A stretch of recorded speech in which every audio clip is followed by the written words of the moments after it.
Hi, welcome to the Dieku podcast. I'm Gary Snow. Today, I welcome two of the best-known bloggers within the indie OSR space. WF Smith, also known as Prismatic Wasteland, whose blog goes by the same name. WF also won an Ennie last year in the category of Best Supplement for Barkeep on the Borderland, along with many contributors to the adventure setting. Also joining us from Malaysia is Zedeck Siew, who has earned admiration for writing many adventure settings, blog posts, and has the distinction of winning the inaugural overall Gold Bloggie last year for D&D's obsession with taxonomy. Winning also came with the duties of coordinating this year's Bloggies, which I have no doubt has been a ton of work. Welcome to both of you. Thanks for having me. And so first off, I got to commend you both for trying to highlight the importance of blogs within the indie OSR space. And second off, Zedeck, how are you holding up? Because it is a ton of work. I can see that it is a ton of work. Do you almost wish you hadn't won last year? Well, I shot myself in the foot for sort of wanting to make it stretching it out for longer, because I think Warren, when you organized the last one, it was like a week, right? Yeah, I think that's right. And I thought, I was late in organizing it last year, so it's like, okay, why don't to cut myself some slack, I'll spend January and stagger the stuff. That just meant that throughout January, I'm sort of dealing with this. So it's been a interesting. I'm not really good at organizing, so this has been a challenge. I think you've been doing a fabulous job. So hats off to you. I think it's been really good. And in fact, I think having it throughout the month, I know it's a lot of extra work, but I do think it allows more eyeballs to get on all the great blogs that have been listed. But before we get into the brackets and the structure of the bloggies, maybe why don't we just go down memory lane and go, how did both of you get involved in this little hobby of ours? Maybe WF, you can start us off. Sure. So I started playing role-playing games, more specifically D&D, whenever I started college back in 2012, and played D&D, 3.5, and then eventually 5th edition whenever that came out, for the majority of kind of my hobby experience. And then it was around the pandemic that I started looking at kind of stranger stuff. The first thing that was like demonstrably OSR that I saw was like on Free RPG Day, right after, the pandemic had hit. I think Free RPG Day was that month. I saw like a free copy of UVG by Luka Rejic, and that's kind of my introduction. And then after that, I just started diving into the rabbit hole headfirst. Wow, and you certainly did dive in first, as far as you got into it very quickly. So that's great. And Zedeck? I started playing. I can't actually remember when I started playing, but this was around like 5th edition when it was launched, and a bunch of friends got together. Hey, like this thing. So one of my friends said, "Oh, I used to play that in college. Do you guys want to try?" So yeah, and off of that, I got really into sort of like the more indie/forge sort of RPGs. So a very formative game that I don't like anymore, but it was really played a big role, was like Burning Wheel and those kinds of games. Yeah, but then you go down that rabbit hole, and then you get disillusioned by the kind of sort of what that game is, or those kind of games are.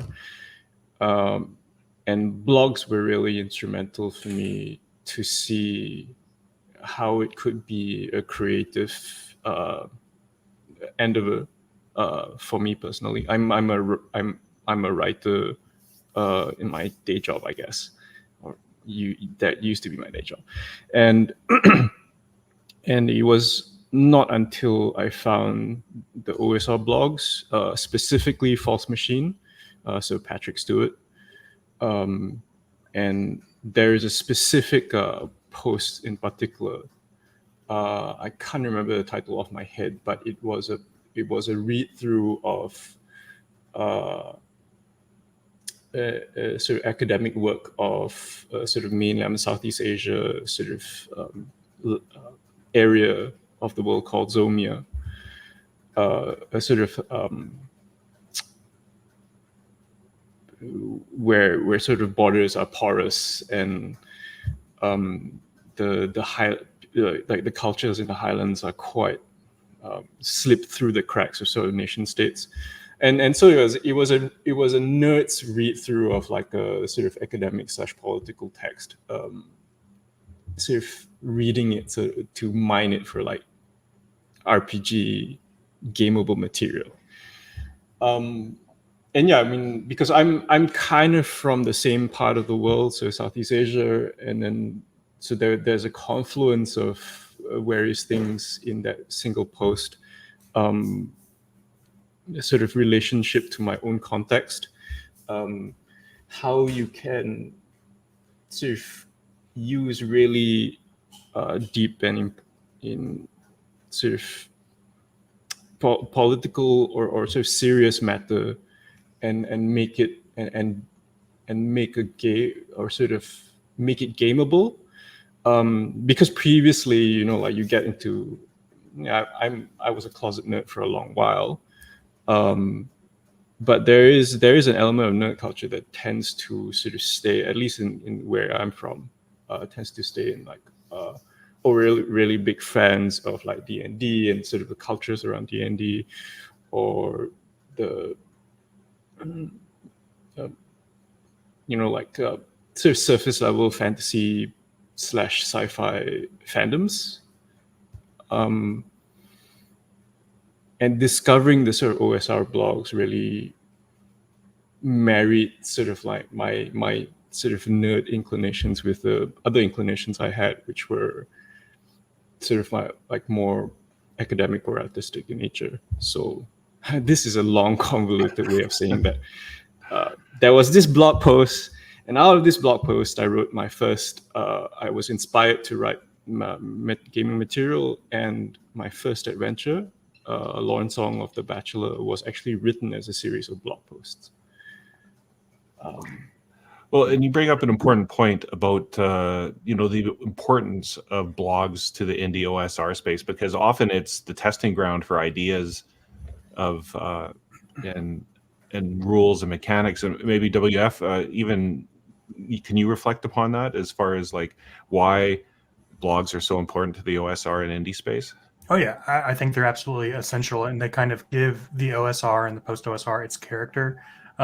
Especially because I think one of the defining things and one of the most attractive things about the OSR is not the veneration of Gygax and Arneson. It's really the DIY nature of it all, and blogs kind of facilitate that in a, you know, a few ways. But one of which is it is just kind of a drafting board. It's a place to, you know, exercise your thoughts. You have an idea, and a low stakes way to do it is just put it on a blog.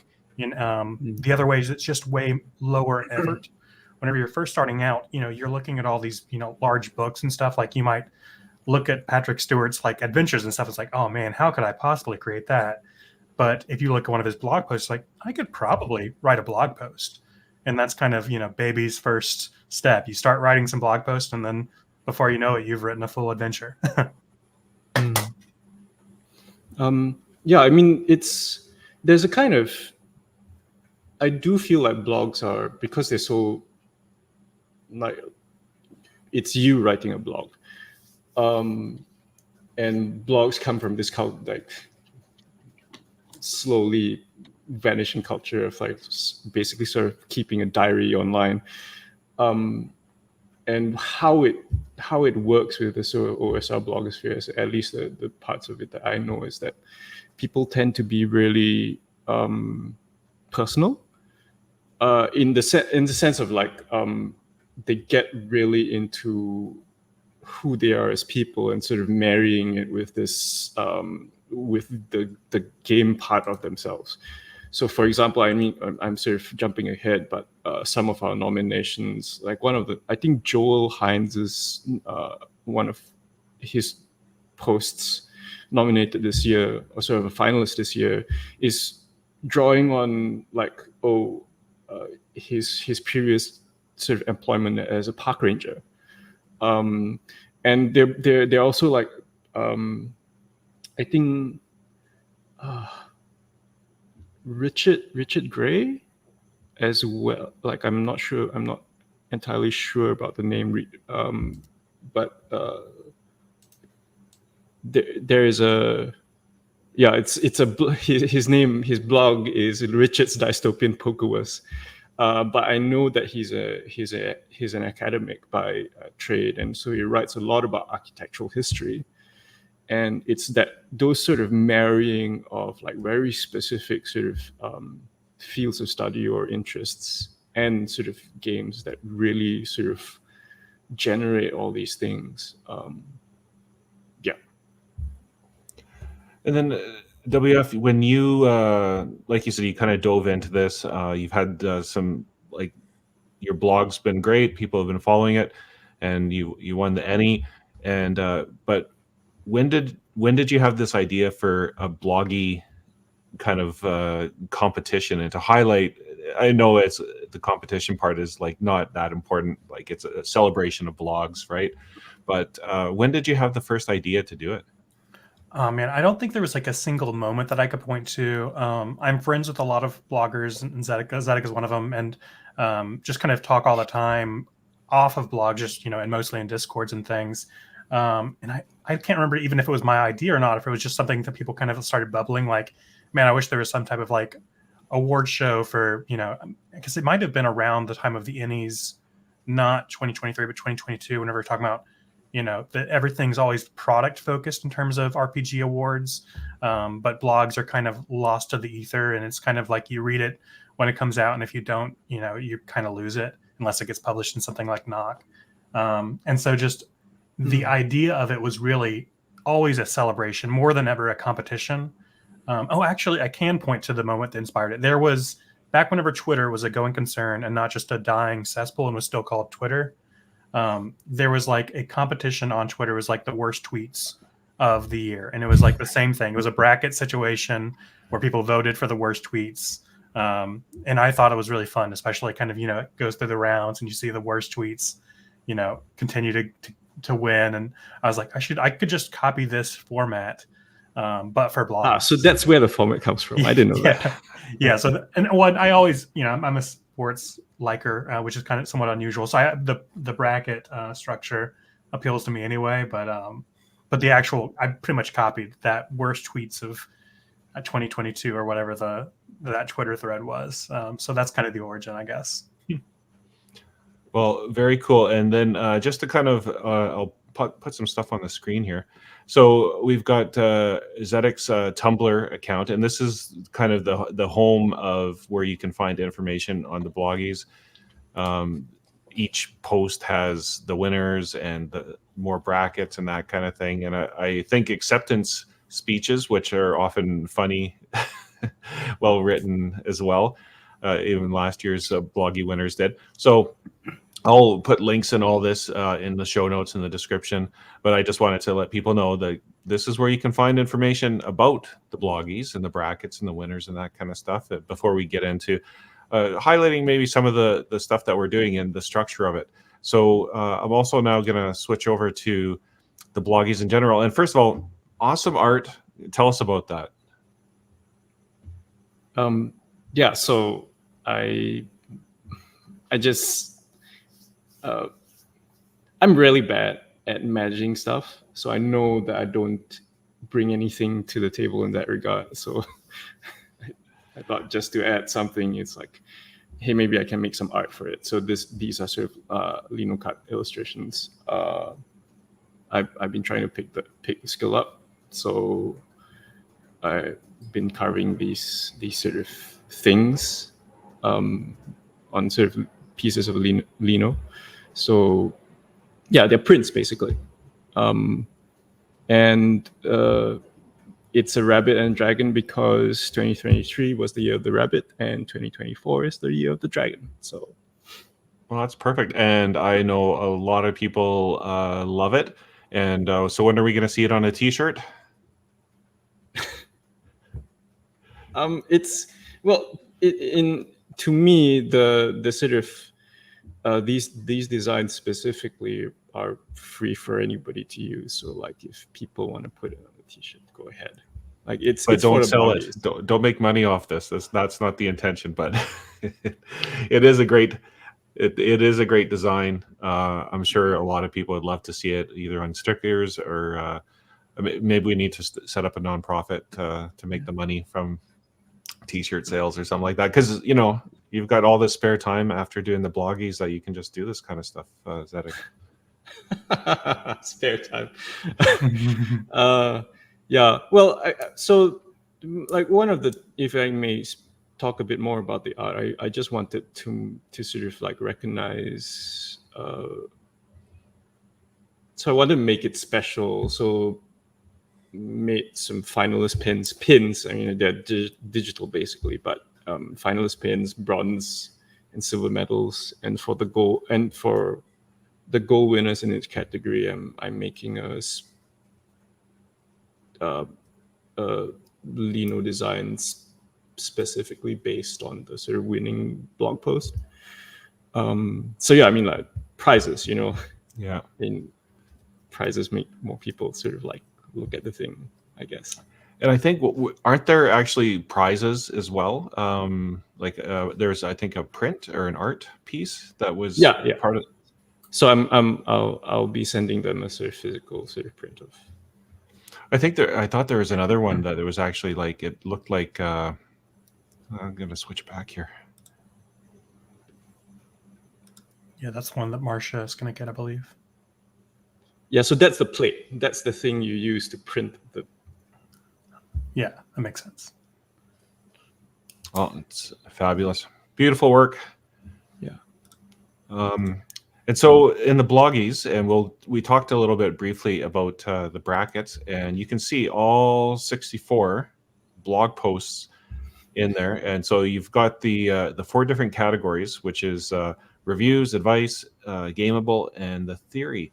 And so WF, last year when you were thinking about the bloggies, was that just a natural evolution of the categories, or did you kind of keep stumbling upon it as you were developing them?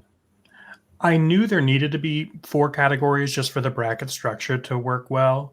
But initially I was thinking, because kind of, again, copying that one Twitter, they had like kind of divisions and things like that. And so I was like, oh, maybe you could, break up the gameable thing by like mechanics and adventures. But that ended up being just way too much kind of categorization. And the further you look into a category, the more it deteriorates and breaks down and shows that it's kind of fake. So, reviews, gameable, all of these are kind of fuzzily done. And like, there are a lot of posts, and it's kind of the hardest part about hosting is like, which category does this go in? So, people could probably like, hey, this is more advice than it is, so-and-so, but they're all kind of rough, but largely they're intended to be umbrella categories and to pick up as much things as possible. I think that most blog posts probably fall into one of these categories. But not equally either. There's usually far fewer reviews. There's way more gameable stuff. There's way more theory stuff. Advice is maybe kind of the middle ground. But so it's easier to get in as a review because there's less of it. But I just needed some sort of broad categorization. But like everything, taxonomy is fake. I mean, the most distinctive, like the only sort of posts which are clearly what category they are in is probably the reviews, and even then, that's there's some sort of fuzziness. We've got a really good slate of reviews this year, though, I think. Yeah, I thought it was reviews last year. All of them are great. I think even I wrote one that 1/3, so obviously they're good. But this one has like just a lot of really cool ones, and a lot of there are not your typical, hey, I'm just reviewing this product and saying, buy or no buy, and it's like, almost rises to the level of journalism for some of them. So yeah, I thought that was a really strong year for reviews. I absolutely love it when it's like a 1-page dungeon and it gets a review that's like 8 pages. Those types of things. But let's and so week 1, which is already completed. So it's the first week of January, and it was in the theory category. And I'm just gonna break down some of the brackets. So we had 16 in the theory category bracket, and then the intention is that each one of those categories squares off in the final round on January the 31st. So we're going to hype it like a prize fight on January 31st. All the categories go head to head, and then that is the winner of it. So we're going to maybe look through some of the categories, and we're not going to delve too into a lot of the details, but we're going to just talk about the names of them. So in the top bracket of the theory category, so this is the top 8. I'll just read them through. We want to recognize people that have put the effort in. So being a problem, playable orcs at the limits of humanity. And then the next one is axes of game design, the genres the OSR can't do. And then RPG transcript analysis, critical role. And then critical glog, base resolution mechanics, my favorite problems, roleplay is folk art, and then art, product, board games, and mouse ritter. That one actually, and I'll be honest, I have not read all the blogs, but that one kind of piqued my interest. I was going to go check that out before we started recording, but I just didn't. The bottom 8 are toolbox design, Mario versus ActRaiser, and Final Fantasy versus Zelda, types of advancement in RPGs, posters, posers, and post OSRs. I am assuming that's what that one is. Psychosis is badly written in tabletop games. Rules allied and its consequences. Modes of high-level play.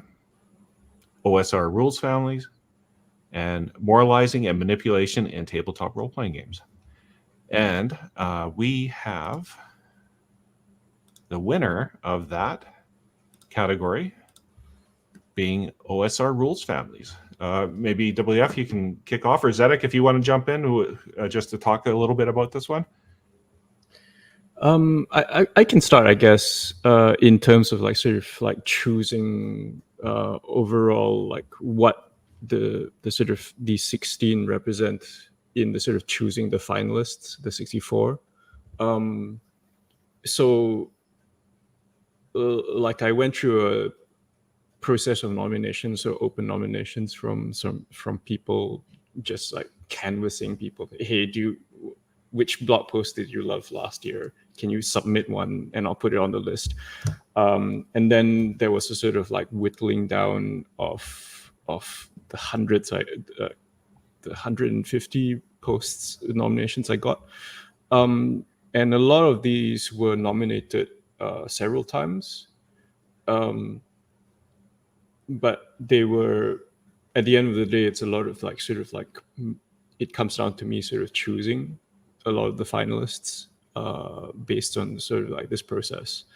And a lot of the posts were chosen both for like sort of excellence, but also diversity. So some in there are just like, I cannot say anything more than that. They're just really good sort of like deep dives into a specific topic. Some are like sort of like polemics about, like, for example, mental health and how it's portrayed in games. I believe that the roleplay is folk art sort of post was Luca Rayak's reaction to the OGL stuff that was going on with D&D and Wizards of the Coast. So there's also a topicality. Playable orcs, which is a Majestic Flywisk. That's for me, that's the final word on orcs are racist as a subject and as a discourse. But there's a huge range of what these posts are, what they're good at, and why they were and how important they were in the last year. Yeah. Cool. Yeah, and sorry I skipped over that. That's probably an important factor because you did have the nomination period where people could put forward blogs, and then it's nice to know the process. And so I suppose without like a formal structure, you're organizing it. there's a bit of gray areas to how the selections are made, but it's nice to know that there's like, obviously it's not drawing names out of a hat. There's been some thought and diligence that have been put into picking the categories, and by all accounts, it looks like it's been good. And going back to the winner of this was the theory category, was OSR rules families, and I found this one interesting. I remember this came up. I think it might have come out in September, possibly. I might be December. It came out. So we included December posts because the previous bloggies didn't include the December posts. That's right. Okay. It's basically just to give the organizer a month to prepare for the bloggies. December, that's kind of the cutoff. That way they can, use the month of December to go through. Because I read, whenever I was doing the nominations, read like 250 blog posts to try to narrow it down to 64, which is just a lot of work. And to at least have a month to do that was helpful. But yeah, this post from Marsha is great. And it's classic. So Marsha is the blogger at Traverse Fantasy. And she is one of the more analytical bloggers, I think, in the scene. She doesn't really consider herself OSR or post-OSR, but she's kind of really influential and is kind of a newer blogger, similar to myself. I think we both started, post-COVID, or maybe she started a little before that. But what this does is kind of a breakdown. I'm not really sure how she does it, kind of like statistically, mathematically, but she basically found clusters in types of newer and older OSR games, which is and visualizes it as well. And then also kind of discusses what these clusters mean. And it's also kind of elucidating in terms of figuring out, that's why I like this type of game, because I do kind of tend to gravitate into the old school Baroque is what she coined it here. And in fact, she saw an early draft of my own system, Prismatic Wasteland, and it's graphed on here as well. It's kind of that one of the corners of the old school Baroque. But yeah, it did a ton of work. I remember her kind of doing the research for it for months leading up to this, but it's an excellent post. And it was kind of foundational for my own post that was in this category, which was the posters, posers, and post OSRs. But this was a great post. Actually, just jumping onto what you just said, there was also a sort of conscious decision, I know, in my mind, to sort of like, how do I reflect the idea that one of the biggest reasons why the blogosphere is so important to tabletop game design in general, I'm not just limiting it to the OSR, because I think this is applicable across the space, is that there's a sense of continuity which is facilitated by the form of the blog, as opposed to how discourse generally happens now on sort of Discords or sort of forums or God forbid social media, where the memory, there is no institutional memory essentially. So you keep having the same conversations. And really, like, personally for me, one of the reasons to do the bloggies is to sort of like get more people blogging, because that's the only way we remember things.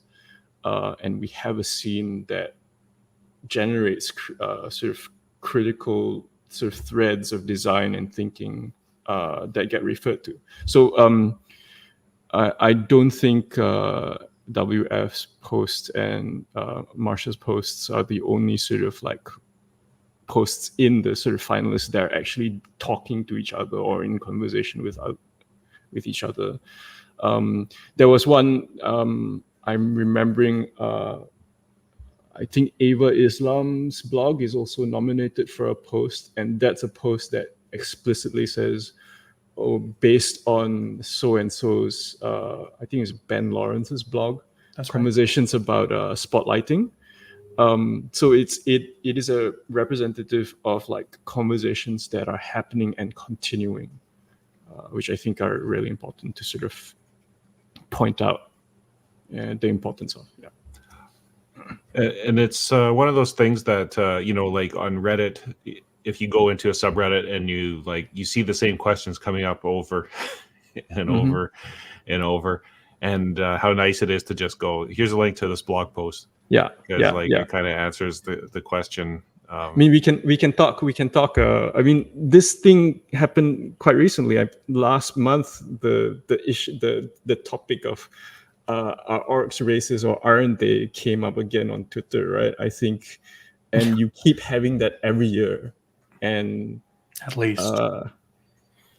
As a person from a sort of racialized background, not specifically the orcs vis-a-vis blackness or whatever, but it's irritating. So I'm so like one of the pleasures for me organizing this was Majestic Flywisk's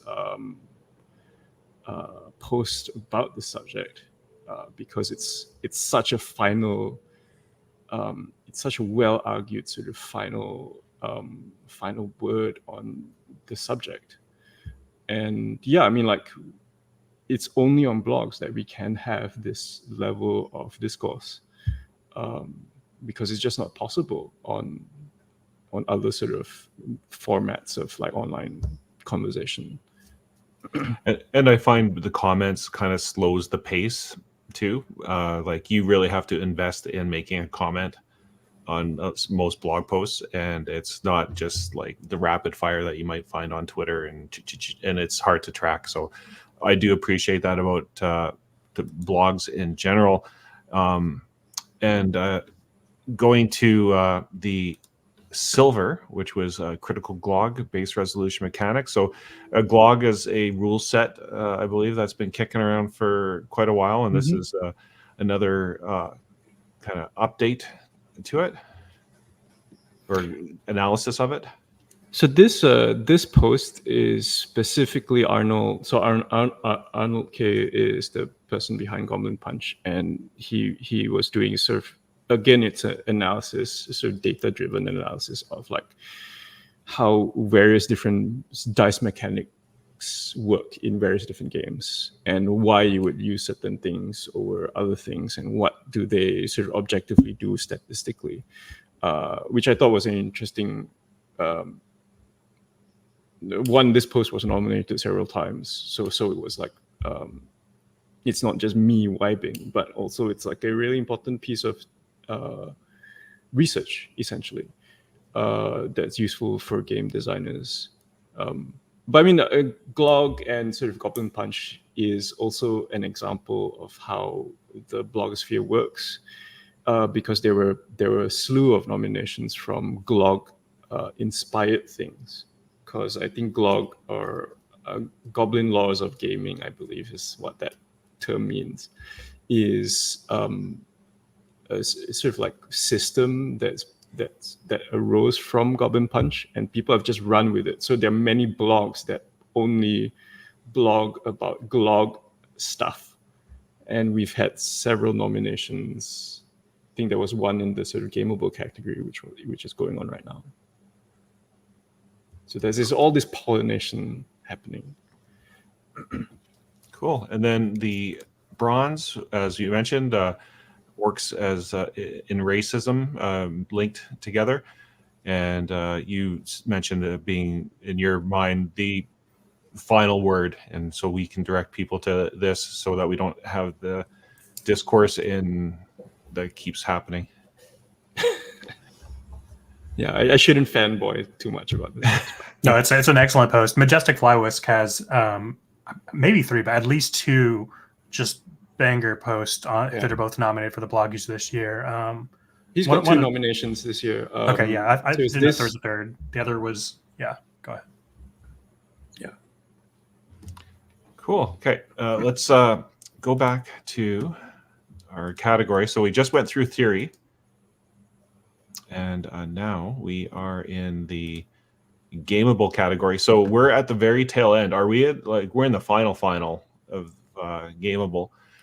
And so we've got, and so gameable is like, hey, you can like read this and bring it right to your table in some capacity or some fashion. And I'll just quickly read through it. Flex space, generating elevation in a hex crawl, the Autumn of Summers, mimics, another take on demi-humans as social constructs, the Apocalypse Archive, point crawling character creation, and how to be erased. And then to the bottom 8, dungeon skirmishing, Zelda-style NPC personalities, Gulch, down the road local situation design, laws of the land, meaningful terrain via in-fiction limitations and conditions, false equivalent exchange, deeper catacombs, and indivisible decisions. Glag. Am I reading that right? And so you can yeah. Sorry, go ahead. And so you can see already the chain of who won. So it went to the laws of the land, meaningful terrain via fiction in limited conditions, and on the other bracket, point calling character creation. And I do have a little bit of those to bring up onto the stage. So I'm going to bring up Flux Space first by Papers and Pencils. I don't know if anybody wants to pop in and just give a quick overview of it.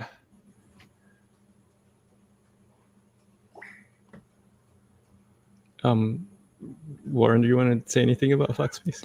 I think it was kind of about mazes, right? And where you go into a maze and it's samey space, right? And it's like you don't want to, you do not want to start like mapping a maze or anything like that. So this was a way to put some character into a maze, and like it's through random table rolls to encourage like, okay, this is what you're finding and that kind of thing. Essentially, it's a sort of fully fledged set of procedures on how to run.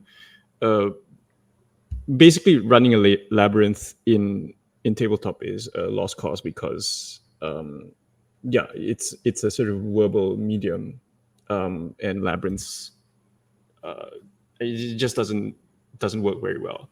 So this is just sort of set procedures where you can play a game where characters are in the imagined space of a labyrinth or a maze, but also sort of like subsystems and tables and generators on how to make this playable at the table and not have it be boring. And this is another. So this is sort of a model of like what the category generally tends to be, which is a sort of a thing that you can sort of graft into a game that's useful, that you could actually use. So it's got play examples, it's got random tables, generators, and sort of like a list of like if of procedures of like this happens and this happens and this happens and this happens. So it's really a lot of work for.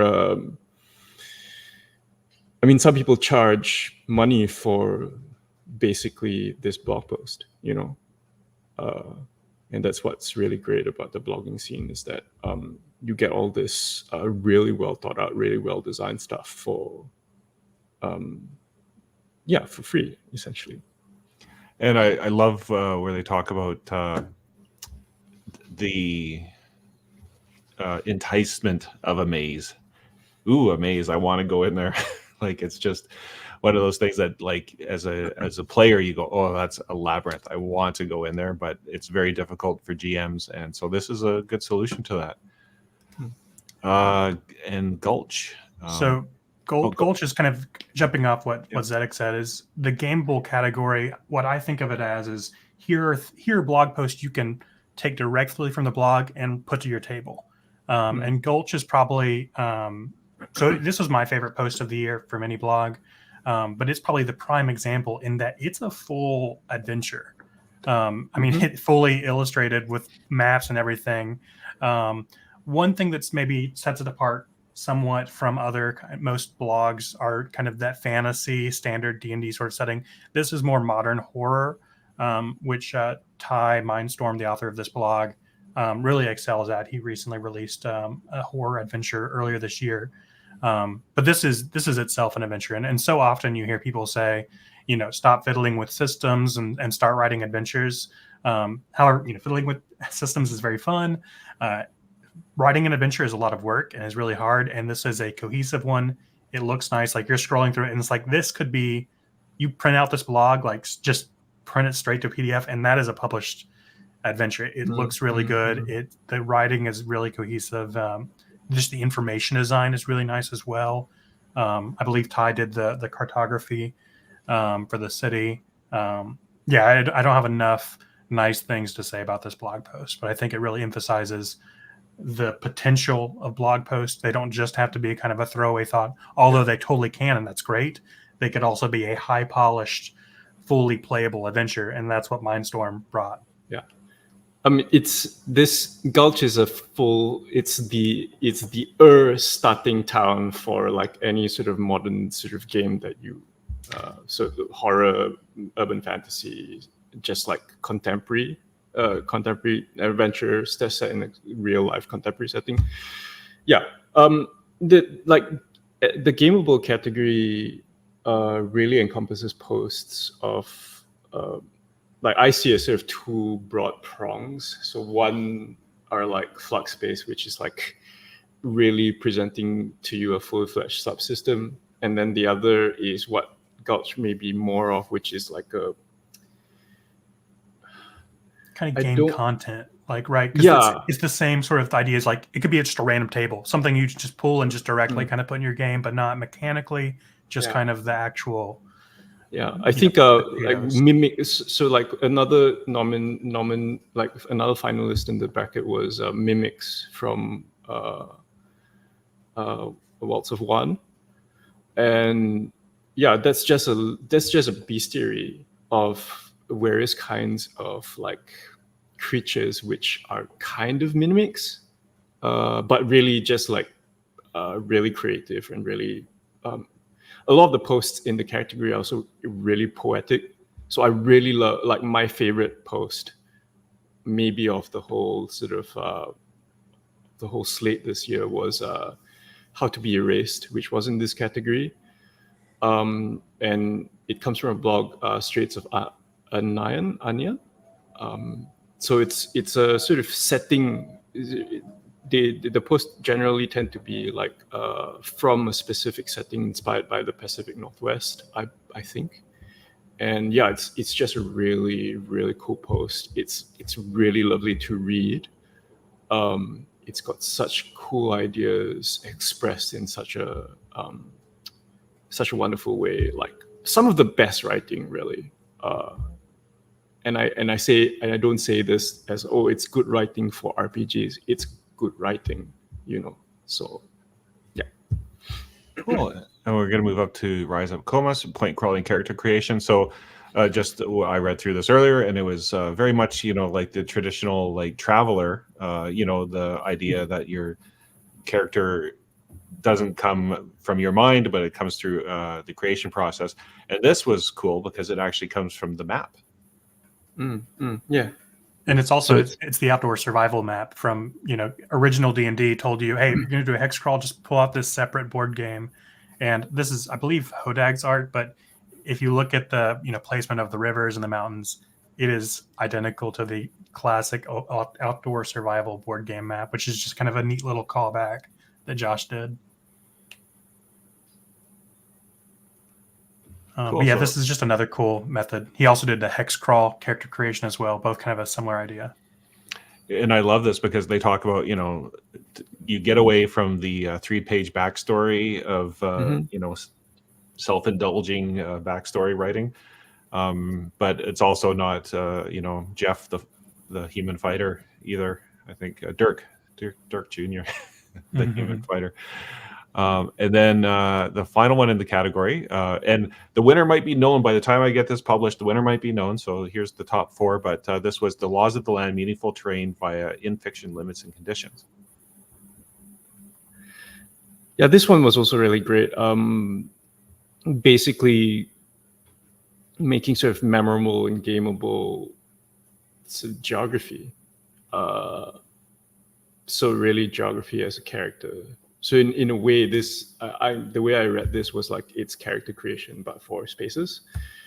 and like all the sort of like final round posts for Gameables this year were to do with space, which I think it says something, because this is a sort of verbal medium, and we are constantly trying to find new ways to approach space and align sort of like what everybody's like imagining in their heads with other people at the table. And yeah, so all the posts generally are about making space meaningful, dealing with space. Like Gulch is literally about a specific place. So I definitely saw that as a trend versus like last year. There were a lot of posts about time, about calendars, about procedures to make tracking time matter, about seasons, random encounters, and all things that kind of deal with making time important. And this year, yeah, I definitely saw kind of a trend towards how do we make space a character. Yeah. And this post also kind of reminded me of, so you mentioned kind of False Machine getting you into the hobby early on. I am very behind on False Machine, but luckily he recently published like the first 10 years of blogs as a hardbound book. And a lot of his posts talk about like creating darkness and like cave systems as a character and thinking of it as a character. And this post is very much like, how do we make the terrain itself a character, which is just, it's a cool way of thinking of it. And this is a cool way to do it. It's a good post. Well, and what you pointed out like previously, the thing about like last year was about time and this year was about space, again illustrates the sort of continuity of where a community conversation is. So that's really interesting. And with that, I can't help but notice like there's a lot of people that use Blogger, and I keep going, is it just a matter of time before we end up in a Google Plus situation where they say we're shutting it down, and all these folks have to transfer their posts to some other format, and the work and effort that would require, and all the lost comments. And so as blog aficionados, what do you recommend for people if they're thinking about getting into blogging? What should they be doing? Do you want to say anything? Sure. So yeah, I also worry about Blogger, and I've thought about that all the time. I think it's going to be, kind of a burning of the Library of Alexandria for RPGs, because so much thought is stored on these kind of old blog formats. And I do think just the way the internet works, the enshittification of it all, it's not going to be around forever. It is, however, a really good starting place. And, blogs don't always have to be permanent, but in terms of probably what I would recommend, it depends on your own, sophistication around technology. If you understand, like, I understand nothing, first off. So if you're more like my colleague Mindstorm, the blog we looked at earlier, his blog is beautiful and it's a blot. I do think you might have to pay for something, but it's very customizable and you kind of build it yourself. I believe that Ian Brown Beast also does kind of a blot blog, and you can really customize it, and you have a lot more control and ownership over it. For myself, I use Squarespace. I'm probably one of the few bloggers who does that. And it's partially because I'm so technologically inept. And also because I wanted to eventually sell stuff, which I now do on my blog. Has a little shop tab, which not everybody, wants or needs. So that's not a free option. So I don't really recommend that. In terms of the most free options, Tumblr also, which is Zedeck is probably one of the few Tumblr bloggers, but I mean, that's free and is maybe less likely to get totally erased than Blogger. I mean, so a point about the sort of like threat of erasure or the impermanence of the internet. I mean, this is the landscape we live in, and capitalist corporate internet, this is just the way it is. But Tumblr is an interesting example because a few years ago, Tumblr almost shut down, but still around. So I think it's really about, you want a platform where you can consistently put out stuff to the world. I mean, my partner Sharon is an artist, and we talk occasionally about the need to have your process be visible, not for an audience but for yourself. So in a way, it's sort of a public diarying or sort of like public archiving of your own process. And what's important there is, one, the doing it as a what's the word? I'm blanking. Doing it as a habit or a practice, but also being mindful that, you know, it's not a permanent record. So like, if you want to keep the thing, just have a Word doc or a file on your computer or whatever. And, you know, your hard drive is not going to last forever also. So yeah, just how do you file away information is really up to you. And even talking about like your own technical ability, on my own website, I use WordPress, and I use a Divi theme, which is very easy. So I'll throw some kudos to Divi. If you ever have to make a website, use the Divi theme, which does cost money.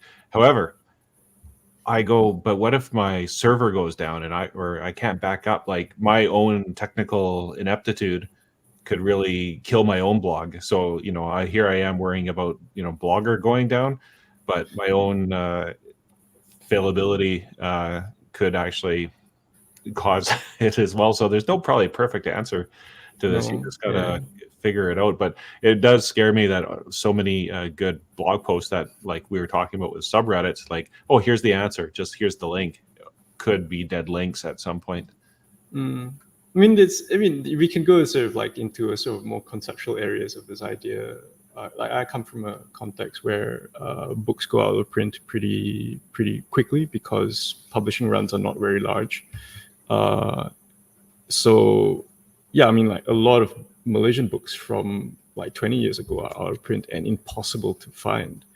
So as with dead trees, also with digital. So I mean, keeping that stuff safe, yeah, I should probably be copy pasting all the stuff I'm writing on Google Docs into like a file on my computer. But yeah, it's an interesting thing to think about.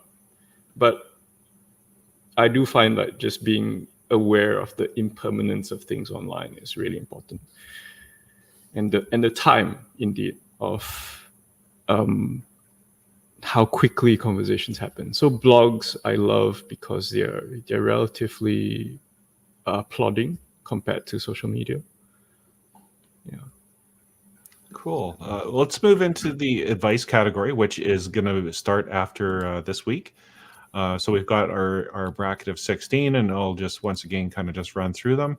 How to handle parlay as an OSR, GM pointers, live text games, only roll initiative, action mysteries, modular ecology, ultimate animist mechanic, everything is a reaction, game mastering like a park ranger, you talked about Joel's post there, and OSR approach to Spotlight. So that's the top 8, and the bottom 8 is Dungeon 23. And quick question, did you participate in Dungeon 23, or is that just like too much?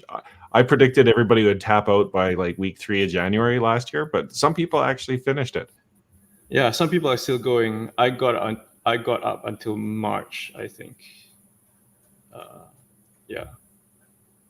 But I didn't see the Dungeon 24 kicking around this year, but maybe some people, like you said, continued it. There is I think Chris McDowell is doing Planet 24, like a Galaxy, right? yeah, Galaxy 24, yeah. Oh, okay. So it's that, but with sort of space stuff. It's a cool use for day planners. I agree. I was like, I'm never going to be able to do this, but like, I do have all these day planners that are only good for 1 year and that I never use and just end up tossing. And it's like, you know, it could just be a notebook for sketching some dungeon rooms. So just a neat idea. I understand why it just cut off a wildfire. I know it's been joked about, so it's not that I'm coming up with this, but that there's probably some marketers that are going like, why did we have this giant blip of day planners being sold for 2023? And it's like out of the ordinary, but they'll be looking at that for years to come going, how do we recreate that? The storyteller technique, ransacking the room, Karen Crash Course, an example of FKR, Near Diceless Combat with Cosmic Aurora, Reinventing the Wilderness, Part 1, Introduction, Dungeon Design, Process and Keys, and the D&D in My Head in only 6 load-bearing numbers. So that was those. Any kind of jump out at you that you wanted to talk about? Because I don't have the pages up of any of them, but is there any that you talked about? Joel Hines, Park Ranger one? Ransacking the Room. I think that is this when is this episode coming out? Sorry, I'm gonna try to get it out today, which is Saturday, January the 13th. Because timeliness, I'm gonna try to get it out as soon as possible. Well, cool. I don't want to say things and be immediately proven wrong, because this way people are also in the dark. Ransacking the Room, I think, is going to go far. It's another one from Mindstorm, who does kind of a lot of sort of gameable stuff, but this is just kind of a method, kind of some advice on how to handle searching in games, and it goes really well with some other stuff that he's done on stealth mechanics and kind of great for more like espionage in the dungeon. I thought that was some great advice. I mean, this category and the gameable category have a lot of overlap in my mind.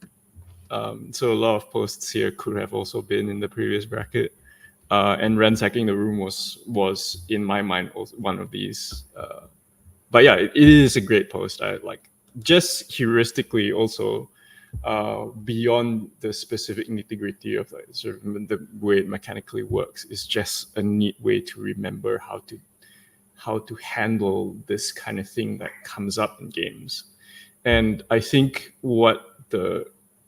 how the posts were put in this bracket was that in my mind that's the criteria they sort of occupied. They sort of like, hey, this thing that keeps coming up in games, here's a way to handle that, and here's a way to remember. So a lot of these things are like really intuitive stuff. Like, for example, you were talking about Dungeon 2023. Like, it's there partly because it was such a, it was newsworthy, quote unquote, but also it's such a great and intuitive idea that, yeah, it's really useful to add to your bag of tools. One other I'd like to, sorry, go ahead. Just one other I'd like to just mention, kind of, we talked about Dungeon 23, and I think that's going to advance. And I'm always interested in the ones that are finalists but don't go on, because there's every one of these 64 are so good. And storyteller technique is has a tough road ahead. It may win, but Dungeon 23 is a tough one. But storyteller technique from Possum Creek Games is also a really great piece, especially for writers. So a lot of advice is for GMs for running games. This is more advice, I think, for the tabletop writer, which most bloggers are. And it's something that has made me kind of rethink how I write, especially mechanical stuff, because I'm come from a legal background and have sometimes a tendency of just writing in, kind of very boring, not even at the level of prose, more like an operator's manual sometimes. And this one is just talking about treating your game text, your mechanical writing, as if it were a diegetic artifact, in the game world, being written by an actual character with a perspective. And it's just a unique way of doing it. And I can definitely see it in Possum Creek's actual writing. Yeah, that's the thesis is such a simple idea, but it really goes far. It occurs to me, you were mentioning your sort of legal background, and Hullbreach, which is a sort of third-party supplement for Mothership that was put together by Ian Newsom, has in one of its things literally sort of gameable material in the form of sort of legal briefs. Yeah, breach of contract. I was actually a reviewer on that, because he wanted some he said to me, he's like, could you look at this from a legal perspective, and does it seem legit, not as an actual legal document. Don't use these if you're if you're actually going to space, but big disclaimer on the screen. This is not legal advice. I mean, it's such a rich way to sort of build a mood and build a piece of writing and build a, you talk about immersion, I suppose, but this is, I mean, you're holding it's really the fulfillment and the sort of the final evolution of the idea that begins as like, just give you player handouts.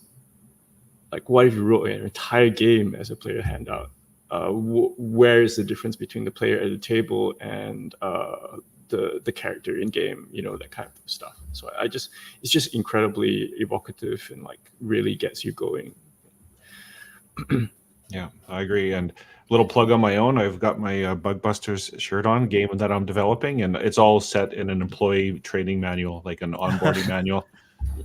That's great. Yeah, more text like this. Yeah. Because I mean, rules text can be really boring to read. So okay, and then the final category of review, and we talked about this. This was probably being one of the lighter ones. So, like, if you're trying to win a bloggie, this is the maybe not this year. This year it's stout. So we've got our 16, and I'll once again read through. So, An Empty Africa, Pathfinder 2E's, the Mwangi. I hope I'm pronouncing that right. Expands, and The Strange Career of Black Atlanticism. What Hull Breach Teaches Us. Grave Trespass, Jim Henson's Labyrinth, the adventure game. The First Rumor Tables, Part 2, Caverns of Thracia, or Caverns of... Oh, help me out, guys. I wouldn't know. Yeah, Quasquetan. Okay, thank you. I was waiting for one of these to be tripped up on. I've mostly navigated it, but I knew I was going to run into problems at some point. Standing Up for D&D's Gen X 2E, Part 1. System Crawl, Break, RPG. Dungeon Crawls in Cinema, and Reasonable Reviews. That's the top 8. And then the bottom 8. Deep Dive. Is that AI State or AJ State? I think it's like A State. A State. Yeah. Go ahead. No, it's a symbol. It's like a divider symbol. It's yeah. I read Cloud Empress, Plagiarism in Unconquered, which I know got a lot of eyeballs. Rod, Reel, and Fist, the review. Pedantic Wasteland, Vampire Cruise. Dragon Magazine, Player Advice Collection Overview. Spire, The Monstrosity of Empire, The Necessity of Violence. And Microblog, Children's Books and Tabletop Games. Any kind of jump out to you? Is things you want to throw in? Well, the first one in the bracket is a banger. Again, this is Majestic Fly Whisk. And yeah, it's a really, really subtle and really serious review of the, again, I don't know how to pronounce it properly, Mwangi Expanse, which is, if I'm not mistaken, the part of the Pathfinder sort of campaign setting, which is inspired by Africa. So it is, I mean, the review itself just is so far-ranging and considers things like, why is this supplement the way it is? What do you get when you have books that are published with this kind of commission structure, where you get a whole slew of writers? And it does acknowledge that Paizo hired people of color from those from sort of ethnic backgrounds or cultural backgrounds that are rooted in like from the African diaspora, but also discusses that these writers are diaspora African writers, so African American, and then it goes into the history of like Black Atlanticism, which is Black America's relationship to the source land. So yeah, it is just a really, like, you read it and you learn so much. And yeah, it's all this sort of like all of this really well considered information and criticism comes from a review about a Pathfinder supplement, you know. So it's like treating the form with the seriousness that we want it to have, you know. Yeah. Yeah, that's definitely like, there's kind of two heavyweights in this category, and that's probably maybe one of my favorite posts of the year. The other sort of heavyweight in the review category this year is almost, this is the one I remember saying almost rose to the level of journalism. So An Empty Africa rises to the level of maybe like this could be published in an actual academic, review. The Plagiarism and Unconquered post from Traverse Fantasy is just a really deep dive and something that I think there had been whispers of like, hey, this seems really similar to UVG. Hey, this seems really similar to Vaults of Varn. But this lays it out in such a way that, it was kind of unquestionable that words and paragraphs were directly lifted and just, a couple words changed here and there. And it's really, it's something that because we're such a small community, things like that often and almost always are going to fly under the radar.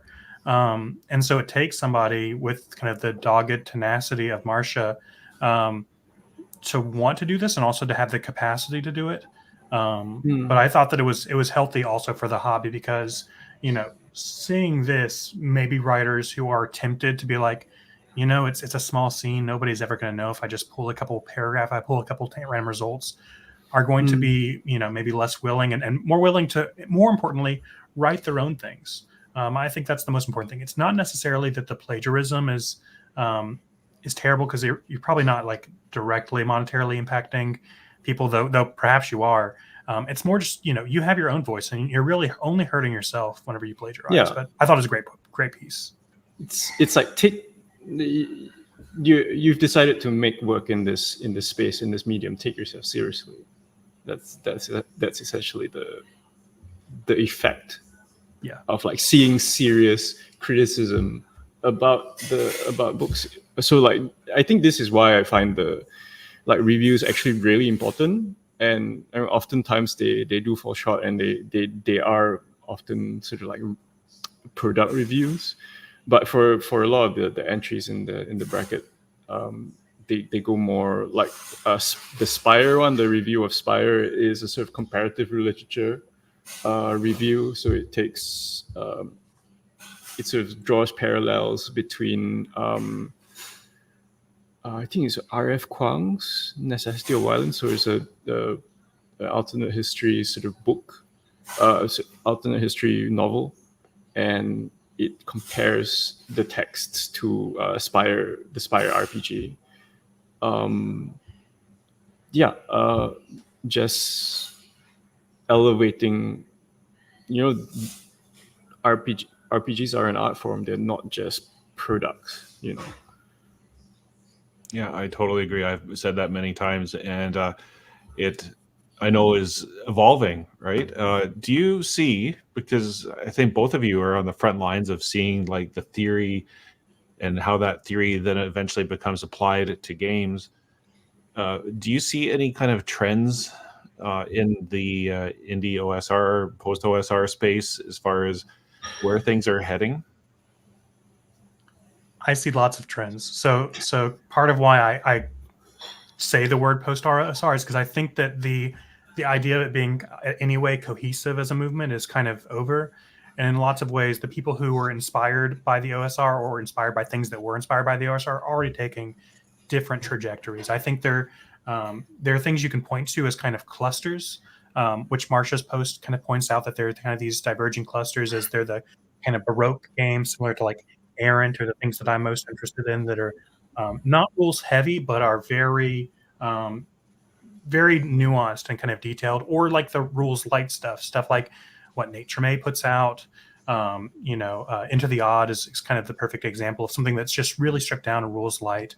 Cairn is kind of taking a life of its own, and there's a lot of things being built around Cairn, which itself was kind of an Into the Odd. So there's lots of kind of trends, but I think it's mostly divergence. I think that looking back, whenever I'm on this podcast again in 2030, 2034, we can look back and say, here were the things that were happening that became these solid clusters. But right now, we're all kind of in the zygote stage, and we're still sort of forming. Trends. I'm not sure whether this is really a trend, but I think there's been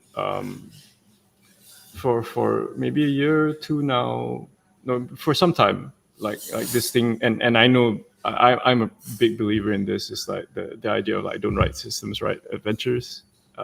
Obviously, I'm biased because that's where my love is. But yeah, I mean, like there is this idea that you're, and also the sort of merging of this, like what is the distinction between a system and an adventure anyway, So I think there's, maybe I'm disproving myself, but more people are writing adventures, it seems to me, but more people are being okay with doing that, and sort of treating it.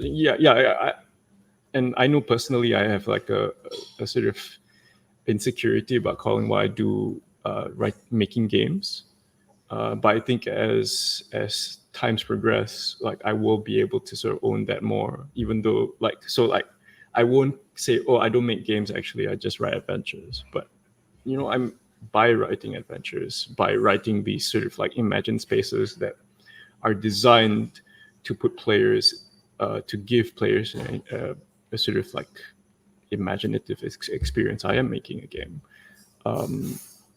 and like, so just going back to some of the, I believe there's a post about the Free Creek Spiel revolution in the sort of finalists. I think that's what that's the sort of place or the trend that I'm most interested in, is like being part of like not necessarily rules light, but more expansive of what a game is. I'm definitely seeing more kind of barriers and things that you would kind of think of as like a wall being broken down. So like between system and adventure, I think a lot more people who are writing something that you consider a system is starting to get embedded more and more with system. Like think of the Dolmenwood Kickstarter, where now it's like this system is tailor-made for this. Think of the Labyrinth adventure, which there's a review of the Labyrinth in the reviews category, where is it an adventure? Is it a system? It's kind of both. And so that barrier is being broken down at the same time because of sort of the OSR, at least some of the more problematic standard barriers being brought down, and also the death of sort of story games as its own thing. These two things are a lot of ways converging. I think there's a lot of designers and writers who are interested in things that were categorized as OSR and were categorized as story games, which previously were like, oil and water, but now people are realizing it's actually more like chocolate and peanut butter, and some of these ideas go great together. And so I that's kind of a hopeful trend that I see, and I hope to see it continue, as people realizing these boundaries are fake. Let's push through them and let's get things mixed up. The way, like, I think in an analogy, and like I think I've thought about this analogy before, but we're at a point where like designers or sort of TTRPG people are no longer sort of arguing the equivalent of like what's good grammar, or what is grammar and what is not grammar, and what are the rules of language. And they're actually in the point where, okay, everybody's starting to write actual stories, which is really cool. Cool. All those are good points. I agree with that, and I love the fact that at one point it was like if you look way back of like the whole idea of D20 and the D20 modern, and it was like you need one system and like to jam it in there. But I think people are way more open to like learning nuances of those unique tailor-made systems. I love FKR myself. I love that space and the exploration of that. And I just had Jason Cordova on to talk about Brindlewood Bay, and there's some really good design in that. So love the hobby. It's like truly is an art form, and I appreciate both of you bringing your wisdom and knowledge to talk about all these awesome blog posts, and for WF for you starting it, Zedeck for you continuing and carrying on the mantle. I know it's a ton of work, a ton of work, and so the poor winner, I hope you're ready to do that, and maybe they'll get some help next year, or maybe the community can kind of rally and kind of help support the process. But before we go, let's talk about stuff that you're doing on your own. I know at WF you got your Prismatic Wasteland blog, and just to go through there, I know. And just on a personal note, if I scroll down long enough, where is it? I think last year you had that one about abilities. Maybe I went right. I think it might have been a recent one about like ability scores. In defensive ability scores. I love that one. And it's one of those things. I downloaded Errant and I went, oh, cool art, and I like the procedures, and I'll look back upon it.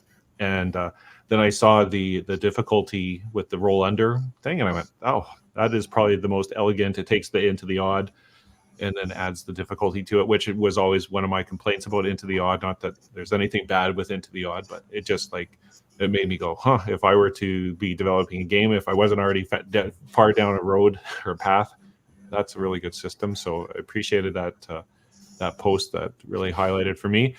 And on top of that, so you've got your blog, and you, as I mentioned, won an Ennie for Barkeep on the Borderlands. So congratulations. As did Zedeck. I got every contributor. So we had, I think, 30 all in, writers, artists, everybody. And I was allowed to buy extra medals for the Ennies. They said, the first one's complimentary, the rest you can pay for. And so I bought one for every single contributor and sent them all across the world. So Zedeck is also a gold Ennie winner for his work. I have a medal thanks to you. So well, thanks to you. This adventure would not have been possible if it was just me. It is a huge crew, and it's as a book, as an adventure, I think it has kind of a blogging spirit because all of these little pubs are in conversation. Like Zedeck has these kind of semi-racist dwarves that also kind of pop up in one of Gus's bars. So they're all in conversation. It's very kind of blog-esque as an adventure, but I'm really proud of it and proud of the success it had last year. And if you live under a rock and you don't know about it, can you just give us the quick pitch on what it is? Sure. So Barkeep on the Borderlands is it's a pub crawl. So it's not a dungeon crawl. Instead, you're crawling through the streets of a city, kind of in the midst of Mardi Gras-like celebrations called the Raves of Chaos. And you're traveling to all these different bars. Kind of the meta plot is that the monarch is sick, and the antidote is hidden among some of these bars. They're also, you could find the ingredients, make your own antidote. But that's just kind of the meta plot. If you want to use it totally as a full adventure, you can also, because there are 20 pubs in it that are just perfect for your taverns, you can just pluck a single one out. Like I know, for instance, Zedeck recently wrote about plucking his own and just using just that pub, which is like a dance club, as its own kind of one-shot adventure. So it has kind of two uses there. Mm. And this is like a who's who in the indie game space right here, all the contributors to it. How did you arrange that? Like, did you how long of a timeline did you have for making this and putting together all these amazing pieces? And all these folks are very busy. Yeah, from starting the idea to sending it to the printer, at least the printer ready files, it probably took me about 2 years, but most of the work was in the last year. In terms of the team, almost all the writers are just friends of mine who I know mostly through blogging. I think every single one of the writers is a blogger. Yeah, that's right. And the artists, some are friends, and some are just people who I admired their work from afar and had a chance to work with. I love commissioning art. Very cool. And then is Zedeck? Well, I should say, WF, what do you got planned? What's next for you? A lot. So I always have a few things on kind of the burner that I work on slowly. Some of my next stuff are Pokemon dungeon crawlers. So I'm working on Into the Oddish and Vileplume Mountain, which if you like Pokemon, those are very good puns. If you don't, that's meaningless to you. But I'm also kind of always working on my own system, Prismatic Wasteland. It's going to be a post-apocalyptic kind of whimsical science fantasy system. Very cool. And Zedeck, I know you're inundated right now with bloggy stuff, but what do you got cooking? Yeah, so I'm late on a bunch of commission work. Yeah, so I wrote an adventure for the Die RPG. I'm finishing an adventure for David Blandy's Ecomorphos. Yeah, so a lot of little adventures here and there. trying to finish finally the sequel to Lorn Song. Yeah, and just like I want to point out that WF has a thing for the month of January, which is about a challenge to bloggers about writing resolution mechanics, and that's really like sort of plugged into, or sort of like has been spurring me and like imagining, like, I know I said earlier I write adventures, I don't write systems, but yeah, I want to write a system. I've got an idea and I want to pursue that. So I guess that's please do. Yeah, we've had a ton of entries, and they run the gamut from things that are like super serious and people are definitely going to use in their actual games to like, here's how to do a resolution system with a child's basketball hoop, and here's the way with shot glasses. And so like some are like really silly and fun, and some are just like, wow, this is a really neat mechanic that no other game has done. So it is a little challenge I did mostly to promote the Bloggies during this month. So yeah, it's my New Year's resolution mechanic challenge. Cool. And you know what? I have to say, I've been very inspired by all the great work that everybody from the Bloggies and all the entries and both your work. And I am committing to making my first blog post. So if you want to follow me, I have got my own blog at DiekuGames.com. But I usually just put my videos on here. So if you want to follow me along at DiekuGames.com, feel free to do that. I'm actually going to write something instead of just doing videos. Yeah, I'm going to do it. I'm going to do it. But WF, Zedek, thank you so much for coming on the show, talking about blogs and why they're so important to the culture of tabletop role-playing games. And best of luck, and thank you for just doing everything that you're doing for blogs. Thanks for having me. Thank you.